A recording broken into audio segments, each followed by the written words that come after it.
Hello साथीहरू, नमस्ते सबैजनालाई। यो चाहिँ मेरो बेबी आइल्यान्डको भिडियो हो।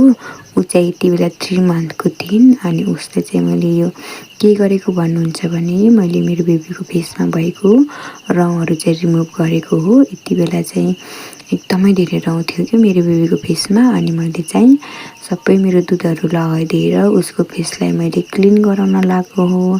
अनि एकछिन पछि मैले उसलाई घाममा राखेर एकछिन उसको फेसमा राखेको त्यो दुधहरू सुकाएँ अनि त्यसपछि मैले बिस्तारै बिस्तारै पुछ्दिएको उसले चाहिँ कस्तो नमजा मानेको अप्ठ्यारो मानिरहेको थियो अनि उसले चाहिँ गाह्रो मानेको भोक लागेर नि होला सायद। अनि त्यसपछि फेरि बिस्तारै पुस्न लागेको उसलाई त कस्तो ज्याउ मानिकिन हो। अनि मैले यता पुस्दै उता पुस्दै गरेको भएर नि होला गाह्रो मानेको थिइन्।